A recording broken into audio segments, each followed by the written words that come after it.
Hey there. Well, I needed to get a few flowers in my life. It's that time of year and it was time to get some flowers. So I went ahead to the grocery store, honestly, and just grabbed a few flowers, and I'm gonna put together some arrangements for just small arrangements, just a little something, and start some Valentine's decorations. But I do want to try to make a Valentine's tree. So if I'm able to get outside today or in the next couple days, I'll take you with me. I'm going to try to find a branch and use just like some bows and make like a really cute little Valentine's tree. I just think it'd be a fun decoration. Let me show you the flowers I got, and then I also wanted to update you on the bulb containers because they're growing. There's good things happening there. So I grabbed my all-time favorite like spring flower filler vase, container thing, and that is pussy willows. You can stick them in containers to add some height and interest. You can just put them in a vase. They can be all by themselves. They can be a mix with things. They're just so pretty. And the other thing that's kind of fun about them is half the time, like half of them will root, and then you have little pussy willow plants if you want to do something with those too. But then I also grabbed, this is just some lemonum. I don't even know what that is, but I thought they were kind of just like a pretty little filler, just, I don't know, baby breathy type of thing. And then I found these really gorgeous lisianthus, which I loved this kind of mauve-y pink color. I thought that'd be really cute for Valentine's Day, but then look at the centers of those. And there's some whitish kind of ones too, and then they open. This is making me want to start lisianthus seeds. I know that lisianthus are like notoriously difficult to start, and I'm probably even too late in the seed starting. I'm really gonna try to do some seed starting tonight. So hopefully in my last video, you saw me in the same outfit doing some seed starting, because hopefully tonight when the girls go to bed, like I just need to do it. I need to get those seeds started. But now that I'm seeing this lisianthus, I'm like, should I try to order some lisianthus seeds? I gotta look into it more. I think they're one that you want to start like 12 weeks in advance. I'm probably way too late for that. But over here in my little sunroom, I've got the bulb containers, and as you can see, the little grape hyacinths are coming up and blooming. And then there's good things happening here. Look at, there's a full hyacinth, got a big bud forming, coming up. And these are the little daffodils. So the grape hyacinths definitely grew a lot faster. And then these other bulbs are coming up slowly, but I was so encouraged to see that bloom on that hyacinth there. Of course, got the little mushrooms in there. I am going to need to go to do a garden center houseplant shop soon. And I probably should water this. I've been trying to water it quite often. The moss has dried out a lot. The moss really didn't keep, couldn't keep going all the way, but it is looking pretty good. Still kind of just like drying into a nice color. And that's just the moss from the yard. So I'm really, really happy with that. But this is just like the most exciting development. Love it. It's been fun. It's been fun to start to be able to like arrange the house a little bit and just have, a little bit of a seating area started. And pretty soon I'll be looking out at my garden. As soon as the snow melts, I want to go and get some compost and some garden soil and start laying out the raised beds, or they're not gonna be in-ground beds, the in-ground beds out there. And then I also am gonna fill the raised garden beds that I have out by the greenhouse garden. So I'm gonna try to get if I can find my chicken wire covers, then I think I can do peas out by the greenhouse garden, and maybe even some kind of something get started up here. But I just at least want to get these garden beds kind of like laid out, and they're probably going to sit honestly pretty empty for a little while. Maybe I'll throw in some lettuce greens and try to get some sort of deer guard repellent going, and just kind of like get that started. But I just feel like I need to sort of rough in that shape so that I can also kind of decide what I want to grow, more things that I want to start. As I'm garden planning, I started to draw out my design, and I'll show you what it's looking like. It has changed so many times, but I think I finally settled on a design that I think is going to be the winner. And I started to put in a little bit of which fruits and vegetables I want to grow in which bed. But honestly, until I just like get it laid out, I feel like I can't quite wrap my head totally around everything that I want to plant. So I'm excited, like just like let that melt. And then I have all the cardboard from all the unpacking. And so I'm basically like, I'm ready to put those beds in, which is going to be a big step. So this is my very, very informal little drawing out of my garden plan, kind of going in that open area. I want to do my trough planter in the middle here, and then have like a little border of flowers around that. And then we'll have these other beds. And I started trying to write in my, like how many feet apart I want everything to be. But you know, it's a little tricky getting all of that set up. And then I have, I'm gonna do like little flower borders, I think. I may tack on, you know, an extra bed over there. But I'm liking this plan. This layout felt the best to me. I want to have my herb garden out there. So like a full raised bed that's just devoted to herbs. I think this is going to be really fun. And hopefully pretty soon I can actually like put it into reality. Now that I've got the spacing, I think the measurements are all going to work out. That was like a little bit of the most fiddly part for me. I've never been the hugest math person, and not even that that's like that much math and geometry, but just to look at that space and then try to decide how that translates as far as the actual size of the beds. That's a little bit of a tricky part of the process. I'm basically just eyeballing it, and then my plan is to go out with maybe some spray paint and my measuring tape, and then just start at one side and start measuring out the beds and then just draw it out. I'm not going to make it, you know, I could probably get really serious with guard, you know, like the strings, and really lay it out perfectly. I'm going to keep it a little bit kind of just raw around the edges. So I'm not going to like be super crazy about making sure that everything is exactly even, but I want those basic bed sizes. And it is going to be an in-ground garden, so I can always like sort of adjust the edge, you know, if I need to straighten out a line or something. I think it'll be fairly easy to go back in at later points in later years and make little adjustments. But I'm thinking that those are the bed shapes that I want and the sizes that I want. And then it'll be big. It's definitely a big garden, but still manageable for me to do basically by myself, because I pretty much just do it myself. So that's the plan. Now it's just waiting. The snow has hung around so much longer. I can't ever remember a time when we had snow that just stuck around like this. It's just absolutely crazy.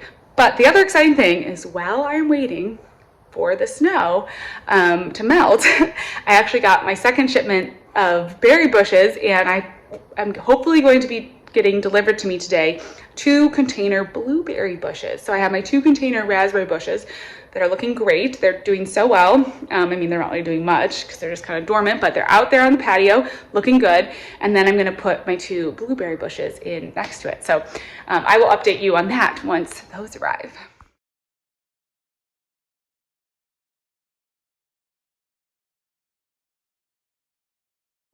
And here is the Valentine's decorations. I meant to take you along with me on this, but then I ended up getting out there with the girls and we did it together. But I put together a few little arrangements just in some little, I found these at Target, like Dollar Spot. They're Valentine's Dollar Spot decor. And I kind of just put them, I just wanted it to look like loose and kind of just like you threw it together from I don't know, from the yard. And then I found some dead birch branches that were in the woods, and a few of the pussy willows I stuck in here, which are really helping with the structure of holding the birch branches in place. It was a little fiddly getting it all put together, but I ended up just using like a flower pot because I felt like that was easiest. And then I used actually some kinetic sand. We have a lot of kinetic sand in our house because the girls love to play with it, but I used that in the base and then a little bit of ribbon. The pussy willows are in water though, so they're in a little pot in the center. But anyways, I am just loving this, having like a tree inside. There's something about that that is so whimsical and just so fun, and really has added a lot to this space. We're still very much in the process of making this house a home, but adding something like this has totally helped. And it's making me kind of like excited for the holidays now. I'm feeling, or holidays, I mean, you know, for Valentine's Day and Easter and spring and the spring holidays, like this got me excited. Between this and seed starting, God, it's gotten me so excited. So I got this set up. This is good. And then I'm also really deep in the process now of adding some of those evergreens that I purchased into different areas in our yard. It is so hard this early in the growing season, in yard ownership, and everything, to know like where to plant those evergreens. But I know everyone says, you know, you want to get the evergreens planted first, that if you plant in those evergreen structure plants, the big structure trees, you know, yourself 5-10 years down the road is gonna like be very, very thankful. I think that's probably true. So I've been working on getting the cypress trees, the holly trees, just like putting one here, there, kind of just in like a few little sort of strategic spots, and to help build up some flower beds. So I'm gonna actually, I'll pop outside and show you. I didn't even film myself planting it because honestly, I just like, no one needs to see me struggling to get through the frozen ground. The ground is still frozen. There's still a few spots where I can't even dig because there's still snow. You can probably see like some of it back there. There's still snow out there, so there's still a few areas that are hard, but I kind of like dug through the top little layer of frozen clay and got a few plants planted in. There's this little hillside and this little section along our house that I want to put in a few garden beds, and so I just went ahead and got some stuff planted. So I'll show you where I'm planting in along the tree, along the little hillside. I want to do kind of like meadowy looking sort of plantings, but I knew that I also was going to want to have some kind of like a structure, some anchoring plants. So I planted the Carolina blue cypress, and I planted a Nellie Stevens holly that they kind of correspond to other plants in the yard, so they don't look as random as they look out here. But the nice thing about those two evergreens is that I can also prune them. So I felt like it was a little bit easier making the commitment to planting them, just knowing that if I want to, I can prune them down to whatever size makes sense, and I'm not like as fully committed. You know, certain plants will lose their shape if you prune them. They won't have the look, you know, ending up with the look that you want. So I felt like at least it was kind of safe that if I get to a point where I'm like, okay, I don't want this maximum height, I can just keep them at whatever size makes sense. I think that the Carolina blue cypress can grow up to 40 feet. I don't think I'll probably let it get all the way that tall. The Nellie Stevens holly grows to like 25. So I may trim those two and have sort of like more trimmed versions of the plants that are also in other parts of the yard. I'm trying to keep some consistency with this first flush of planting. So once now that I've got these big structure pieces in place, I think I can, you know, just add in like, oh, I want to get one witch hazel or one this or one that, and kind of add those in. But I just wanted to get a few things that were repeats throughout the yard, just so it had some kind of, you know, looked a little bit cohesive. So I'll take you outside. I'll show you what they look like. They don't look like anything. The hillside doesn't look like much. It's also kind of why I didn't really film it, but at least they're in the ground, and it's gonna rain tomorrow, so I just wanted to get them planted. Before we go outside, I'm gonna check on my seedlings. So another issue that I am having is that I have not found my humidity domes yet. So my grow lights are broken, and I need to get them replaced before these plants sprout, basically, and I haven't found my humidity dome, so we're kind of doing everything on the fly. But it's fun to have some things growing, and I've got just another week or so, and then I'm gonna start tomatoes. Like, it's all happening. At least I do have a nice window here, so I think that even if it's a little, you know, if we have a few days where the plant seedlings come up, but there's, you know, not grow lights yet, I think they'll be okay. How fun is this? It's just so nice to have seeds started, and it just feels like spring is coming. Spring is coming. I gotta water these pots. These are the pots, so this is where I'm gonna be starting the tomatoes. I just went ahead and filled these pots ahead of time, but I don't wanna let these pots get too dry. So I am gonna come back today with my big watering can and just water all of these. I have sparkles on my face. My 2-year-old loves sparkles. I'm sure you know that potting soil that gets too dried out is a big problem. So For me, it was easier to just pre-fill those, but I gotta make sure they don't dry out too much. I totally forgot to share with you guys my blueberry bushes. So these are Top Hat blueberries. You can find, there's several online companies that sell them, or you can probably find them just like at a garden center too. But they are specifically container style blueberries. So they are designed to grow in containers. They're gonna stay about like 2 feet-ish. And you can actually only, if you have one, it's fine. They will produce blueberries. But if you have two, it just makes it more likely that you're gonna get better fruiting. But it's so cool because it's designed to be in a container. I moved the blueberry bushes up here onto my patio because I just thought it'd be nice to have something to harvest on the patio that wasn't, I don't know, that just would be kind of fun.